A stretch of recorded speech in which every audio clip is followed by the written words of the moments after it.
തിരുവനന്തപുരത്ത് ബൈക്ക് യാത്രികരായ രണ്ട് യുവാക്കളെ ഇടിച്ചു തെറിപ്പിച്ചത് നടൻ മണിയൻപിള്ള രാജുവിന്റെ കാറാണ്. കാർ ഓടിച്ചിരുന്നതും മണിയൻപിള്ള രാജു തന്നെയാണ്. വാഹനത്തിന്റെ RC ഓണറുടെ പേര് സുധീർ കുമാർ എന്നാണ്. മണിയൻപിള്ള രാജുവിന്റെ യഥാർത്ഥ പേരാണ് സുധീർ കുമാർ. അതുകൊണ്ട് ആദ്യം ഒരു കൺഫ്യൂഷനൊക്കെ ഉണ്ടായിരുന്നു. എന്നാൽ പിന്നീട് മണിയൻപിള്ള തന്നെ ന്യൂസ് മലയാളം ചാനലിനോട് കാര്യങ്ങൾ പറഞ്ഞിരുന്നു. കാർ ഓടിച്ചത് താൻ തന്നെയാണെന്ന് മണിയൻപിള്ള പറഞ്ഞു. ക്യാൻസർ ബാധിച്ച് ചികിത്സയിലാണെന്നും ഇപ്പോൾ തനിക്ക് ചിക്കൻ ഗുനിയ പിടിപെട്ടതായും അദ്ദേഹം പറയുന്നുണ്ട്. തന്റെ വാഹനത്തിലേക്ക് ഇരുചക്രവാഹനം വന്ന് ഇടിക്കുകയായിരുന്നു. രോഗാവസ്ഥയിലായിരുന്നതിനാൽ ഭയപ്പെട്ടു പോയെന്നും സ്റ്റേഷനിൽ പിന്നീട് ഹാജരാകുമെന്നും മണിയൻപിള്ള രാജു ചാനലിനോട് പറഞ്ഞിരുന്നു. അപകടത്തിന് ശേഷം ഇയാൾ കാർ നിർത്താതെ പോയിരുന്നു. അപകടത്തിൽ രണ്ട് യുവാക്കൾക്ക് സാരമായി പരിക്കേൽക്കുകയും ചെയ്തു. ഇവർ ആശുപത്രിയിൽ ചികിത്സയിലാണ്. ഈ സംഭവത്തിൽ പ്രതികരണവുമായി മണിയൻപിള്ള രാജുവിന്റെ മകൻ നിരഞ്ജ് നേരത്തെ രംഗത്ത് വന്നിരുന്നു. മണിയൻപിള്ള രാജു ഇന്നലെ ട്രിവാൻഡ്രം ക്ലബ്ബിലേക്ക് ഡ്രൈവർക്കൊപ്പം പോയിരുന്നുവെന്ന് നിരഞ്ജ് പറയുന്നു. ക്ലബ്ബിന് പുറത്തേക്ക് ഇറങ്ങിയപ്പോൾ അച്ഛന്റെ വാഹനത്തിന് പിന്നിൽ ബൈക്ക് വന്ന് ഇടിക്കുകയായിരുന്നുവെന്നും നിരഞ്ജ് പറഞ്ഞു. അവിടുത്തെ സെക്യൂരിറ്റി ജീവനക്കാരിൽ നിന്നാണ് താൻ ഈ വിവരങ്ങൾ അറിഞ്ഞതെന്നും നിരഞ്ജൻ പറഞ്ഞിരുന്നു. ക്യാൻസർ ബാധിതനും നിലവിൽ ചിക്കൻ ഗുനിയ പിടിപെട്ട് ഇരിക്കുന്നതുമായ ഒരാൾ ട്രിവാൻഡ്രം ക്ലബ്ബിൽ ചികിത്സക്ക് പോയതാണെന്നാണ് നാട്ടുകാർ ചോദിക്കുന്നത്. ഇനി മദ്യപിക്കാൻ പോയതല്ലെങ്കിലും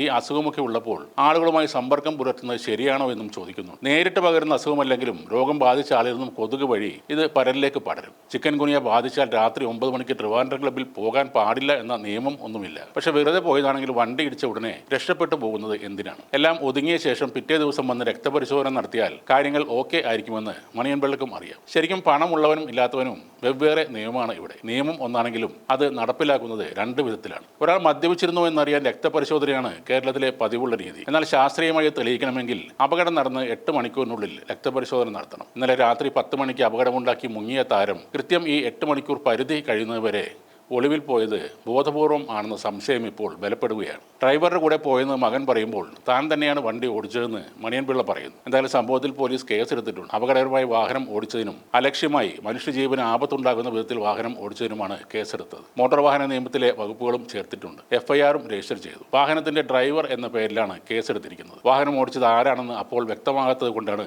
അജ്ഞാത വ്യക്തി എന്ന നിലക്ക് കേസെടുത്തിരിക്കുന്നത്. നിദേവ്, സൂരജ് എന്നിവർക്കാണ് പരിക്കേറ്റത്. സൂരജിനെ SP ഫോർട്ട് ആശുപത്രിയിലും നിദേവിനെ കിംസ് ആശുപത്രിയിലും പ്രവേശിപ്പിച്ചു. സൂരജിന് തുടയലിന് പൊട്ടലും നിവേദിന് കാലിന് ഒടിയലുമുണ്ടായി. ഇതേപോലെയാണ് 2019 ഓഗസ്റ്റിൽ പുലർച്ചെ മദ്യലഹരിയിൽ ശ്രീറാം വെങ്കിട്ടരാമൻ ഓടിച്ച കാറിടിച്ച് മാധ്യമപ്രവർത്തകൻ KM ബഷീർ മരിക്കുന്നത്. അപകടത്തിന് ശേഷം കേസിൽ നിന്ന് രക്ഷപ്പെടാനായി ശ്രീറാം പോലീസിന് തെറ്റായ മൊഴി നൽകുകയും ചെയ്തു. കവടിയാറിലെ ഫ്ളാറ്റിൽ നടത്തിയ പാർട്ടി കഴിഞ്ഞ് പാളയത്തേക്ക് പോകുന്നതായിരുന്നു ശ്രീറാം വെങ്കിട്ടരാമൻ. മദ്യലഹരിയിലാണെന്ന് അറിഞ്ഞിട്ടും കാർ ഓടിക്കാൻ അനുവദിച്ചതിനാണ് സുഹൃത്ത് വഫയുടെ പേരിൽ മോട്ടോർ വാഹന നിയമപ്രകാരം കേസെടുത്തത്. താൻ ഡോക്ടറാണെന്ന് പോലീസിനോട് ആദ്യം പറഞ്ഞ ശ്രീറാം പിന്നീടാണ് IAS ഉദ്യോഗസ്ഥരാണെന്ന് വെളിപ്പെടുത്തിയത്. വഫയാണ് കാർ ഓടിച്ചതെന്ന് കള്ളം പറഞ്ഞെങ്കിലും ദൃക്സാക്ഷി മൊഴികൾ മറിച്ചായതുകൊണ്ട് അത് വലിയ തിരിച്ചടിയായി. എന്നാൽ പോലീസ് വൈദ്യപരിശോധന പോലും നടത്താതെ യുവതിയെ ടാക്സിയിൽ വീട്ടിലേക്ക് വിട്ടു. ശ്രീറാമിനെ ജനറൽ ആശുപത്രിയിൽ കൊണ്ടുപോയെങ്കിലും മദ്യപിച്ചോ എന്നറിയാനുള്ള രക്തപരിശോധന പോലീസ് ആവശ്യപ്പെട്ടില്ല. എന്നിട്ടും മദ്യത്തിന്റെ മണമുണ്ടെന്ന് ഡോക്ടർ സർട്ടിഫിക്കറ്റിൽ കുറിച്ചിരുന്നു. ബഷീർ മരണപ്പെട്ടു. ശ്രീറാം വെങ്കിട്ടരാമൻ ഇപ്പോഴും ഒരു പ്രശ്നവുമില്ല. ഇപ്പോൾ ഇതും അത്രയേ ഉള്ളൂ. ചികിത്സാ ചെലവുകളും നഷ്ടപരിഹാരവും നൽകി ആ കേസ് അതോടെ തീരും. മദ്യപിച്ച് വാഹനം ഓടിച്ചതിന് ഒരു തരത്തിലുള്ള പിഴയോ ശിക്ഷയോ